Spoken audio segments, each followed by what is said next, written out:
$10 untuk 1 ekor babi.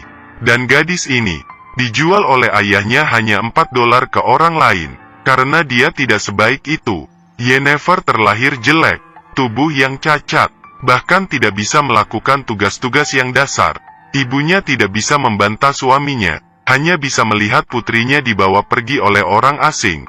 Yennefer dikunci di sebuah ruangan gelap, di mana tempat dia dikunci adalah sebuah perguruan tinggi bernama Aretuza. Wanita yang menguncinya adalah kepala sekolah perguruan tinggi tersebut, seorang ahli melatih sihir di berbagai negara, dan itu alasan dia membeli Yennefer. Yang disukainya adalah kekuatan yang chaos yang tersembunyi di dalam tubuhnya. Pertama kali diperhatikan orang lain, membuat Yennefer mendapatkan kembali kepercayaan dirinya dan mulai belajar sihir. Bersama siswa lainnya, mencoba untuk memindahkan batu di atas meja. Dengan cepat, Xiao Hei pun berhasil. Tetapi belum lama merasa senang. Tangannya mulai berubah layu. Karena ada pengorbanan, baru ada keuntungan. Inilah yang ingin dikatakan kepala sekolah kepada semua orang. Hanya melihatnya dengan mengambil bunga liar dan mengucapkan mantra. Kemudian batu itu akan melayang ke atas. Dan bunga pun pelan-pelan layu. Jika bersedia memiliki sesuatu, ini baru jalan yang benar. Setelah melihat hal tersebut, para siswa pun mulai berlatih. Dan dengan cepat menguasai keterampilan ini. Kecuali Yennefer, tidak peduli seberapa tekunnya dia, batu tetap saja tidak bergerak. Juga belajar apapun itu, dia adalah siswa yang paling lama untuk menguasainya. Yennefer menderita secara fisik dan mental. Hanya bisa bertemu Jack, juga seorang penyihir, untuk menemukan solusinya. Di dalam percintaan, Yennefer mendapatkan kembali kepercayaan dirinya. Tidak lama kemudian, para siswa disambut dengan ujian pertama. Kepala sekolah memanggil mereka ke dalam goa, memberikan mereka masing-masing 1 botol. Pertanyaan ujian kali ini, dengan memasukkan petir ke dalam botol. Ini tidak mungkin. Pasti bisa, ini adalah sihir. Gadis ini mau memasukkan petir ke dalam botol. Melihatnya memegang botol ke langit. Kemudian petir menyambar. Lalu gadis itu jatuh ke tanah. Ujian terus berlanjut. Seorang gadis dengan berani melangkah maju. Dia mengulurkan botol itu ke langit dengan tenaga dan mengalihkan wajahnya. Kemudian petir menyambar. Dan gadis itu berhasil memasukkan petir ke dalam botol. Dia berhasil. Tetapi langsung, giliran Yennefer. Dengan matanya yang tajam, memegang botol dan melihat ke arah langit. Tapi petirnya langsung menyambar dirinya. Yennefer dengan keras jatuh ke tanah. Kepala sekolah meliriknya, membiarkan siswa yang lain melanjutkan ujiannya. Melihat teman sekelasnya berhasil memasukkan petir ke dalam botol, penghinaan Yennefer datang ke hatinya. Dia bahkan langsung menembakkan petir yang menyambarnya. Kepala sekolah dengan cepat menangkal petirnya dan menembakkannya kembali ke langit. Untungnya, tidak ada siswa lain yang terluka.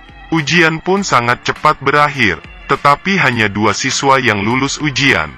Kepala sekolah memanggil Yennefer, membiarkannya mengendalikan emosinya. Jangan terpengaruh oleh kekuatan chaos yang kuat.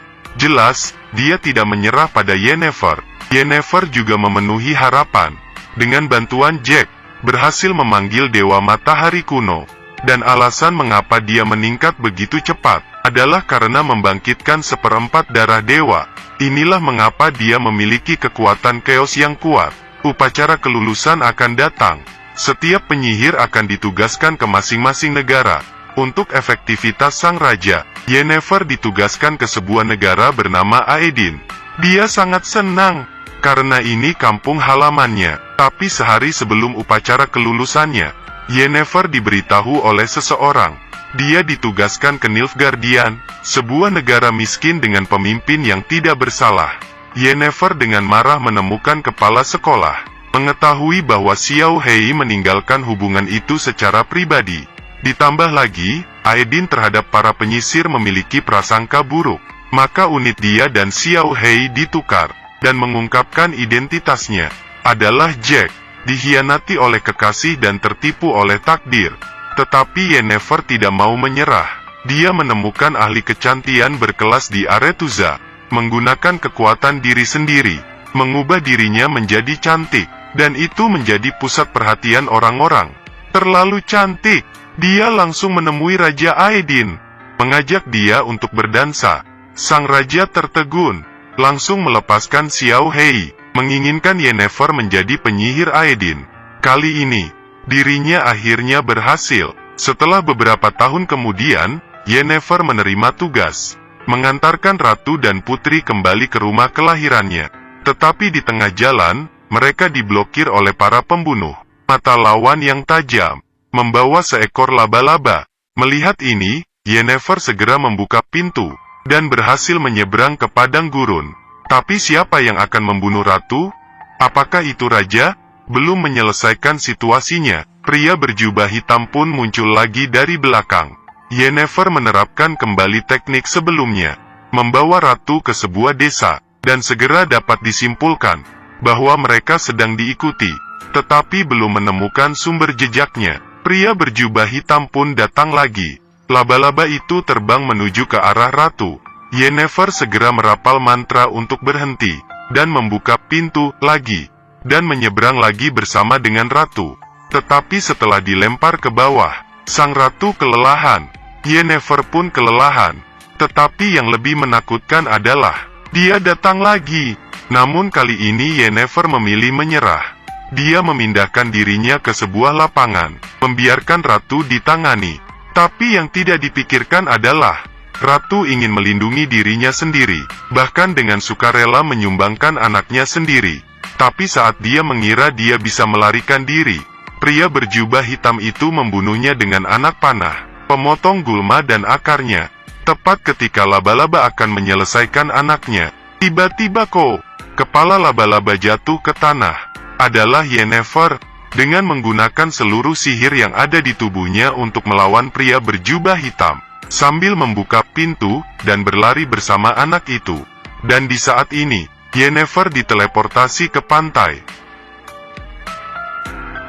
Tetapi anak yang dipelukannya sudah tidak ada nafas. Mungkin itu alasan mengapa tidak bisa menjadi seorang ibu. Yennefer sangat sedih dan menguburkan anak ini. Tetapi di waktu yang sama, juga membuat Yennefer muncul sebuah ide untuk menjadi seorang ibu.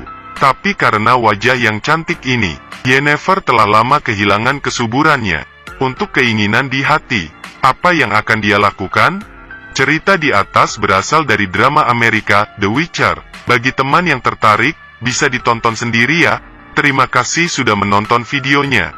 Sampai jumpa lagi, teman-teman semua.